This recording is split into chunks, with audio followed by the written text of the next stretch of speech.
आधी रात का सन्नाटा था जिसे चीरती हुई एम्बुलेंस की सायरन की आवाज़ दूर से आ रही थी। इंस्पेक्टर विनय कुमार अपनी टीम के साथ मौके पर पहुंचे। एक आलीशान बंगला जहां कुछ देर पहले ही एक खौफनाक वारदात हुई थी।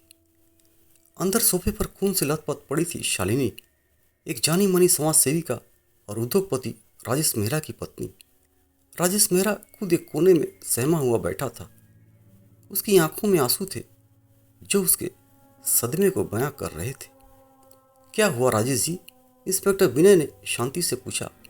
राजेश ने कांपते हुए बताया, मैं अपनी स्टडी रूम में था, कुछ जरूरी काम निपटा रहा था। अचानक चीखने की आवाज़ आई। जब मैं भागा तो देखा शालिनी सोफे पर पड़ी थी। कोई घुस आया था इंस्पेक्टर साहब, कोई मेरे घर में घुस आया था। घर में कोई जबरदस्ती घुसने का निशान नहीं था। खिड़कियां बंद थी, दरवाजे अंदर से लॉक थे। पुलिस ने बारीकी से हर चीज की जांच की। इंस्पेक्टर विनय को एक बात खटक रही थी, राजेश का व्यवहार। वह सदमे में था लेकिन उसकी कहानी में कुछ कमी थी। अगले कुछ घंटों में पुलिस ने सबूत इकट्ठा किए। फॉरेंसिक टीम ने बताया कि शालिनी की हत्या किसी नुकीली चीज से की गई थी, शायद कोई चाकू या खंजर। सबसे अहम बात, हत्या के समय शालिनी और हमलावर के बीच जोरदार हाथापाई हुई थी। उसके नाखूनों में हमलावर की चमड़ी के कुछ रेशे मिले थे। सुबह होते होते इंस्पेक्टर विनय ने राजेश को दोबारा पूछताछ के लिए बुलाया। इस बार राजेश थोड़ा ज्यादा शांत था, लेकिन उसकी घबराहट साफ झलक रही थी। राजेश जी, विनय ने बात शुरू की, आपके घर में कोई जबरदस्ती घुसने का कोई सबूत नहीं मिला और शालिनी जी के नाखून में किसी की चमड़ी के रेशे मिले हैं। राजेश का चेहरा सफेद पड़ गया।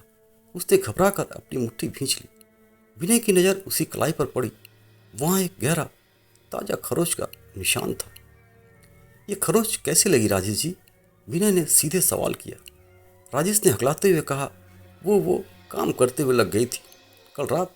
विनय ने आंखें गड़ा कर पूछा। राजेश की आंखें झुकी हुई थी, अब वो भी चुप था। विनय ने एक गहरी सांस ली। राजेश जी, शालिनी जी को पिछले कुछ समय से धमकियां भरे कॉल आ रहे थे, सही है? विनय ने अपनी अगली चाल चली। यह जानकारी उन्हें उनके मुखबिरों से मिली थी। राजेश ने सिर उठाया। हाँ हाँ, कुछ लोग थे जो उनकी सामाजिक गतिविधियों से नाखुश थे। और आपको पता था कि शालिनी जी को अपनी जान का खतरा था, फिर भी आपने कोई सुरक्षा नहीं बढ़ाई। आपके पास गार्ड्स हैं, फिर भी आप इतने बड़े बंगले में अपनी पत्नी को अकेला छोड़ देते हैं। आधी रात को विनय की आवाज में तेजी आ गई थी। सवालों की बौछार से राजेश टूट गया। उसकी आंखें भर आई और वह जोर से रोने लगा। मैंने नहीं किया इंस्पेक्टर साहब, मेरा मतलब है, हाँ, मैंने ही किया है। उसने स्वीकार किया कि शालिनी को धमकी भरे कॉल आ रहे थे, लेकिन वो धमका कोई और नहीं बल्कि राजेश खुद था। शालिनी को राजेश के कई गैर कानूनी धंधों का पता चल गया था और वह उन्हें उजागर करने वाली थी। उस रात भी उनके बीच इसी बात पर झगड़ा हुआ था। गुस्से में राजेश ने रसोई से चाकू उठाया और शालिनी पर हमला कर दिया। कुछ ही मिनटों में पति ने खुद ही अपनी पत्नी के कत्ल का पिटारा खोल दिया। एक आलिशान जिंदगी के पीछे छिपा था लालच और धोखे का एक घिनौना सच। राजेश को गिरफ्तार कर लिया गया और इस कहानी का अंत एक दुखद सच्चाई के साथ हुआ। अक्सर अपराधी दूर नहीं होते हैं, वे हमारे सबसे करीब होते हैं।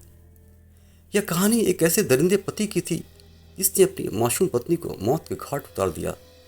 यदि पत्नी पति को सुधारना चाहे तो इसके बदले में उसे मौत मिलनी चाहिए।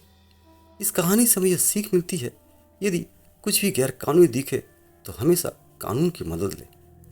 दोस्तों, बहुत बहुत धन्यवाद आप सभी का मेरा यह वीडियो देखने के लिए। यदि मेरी कहानी आप सभी को अच्छी लगे तो मेरे इस चैनल को सब्सक्राइब करना और इस वीडियो को लाइक एंड शेयर जरूर करना। कहानी आप सभी को कैसी लगी कमेंट बॉक्स में जाकर ज़रूर से ज़रूर कमेंट करना।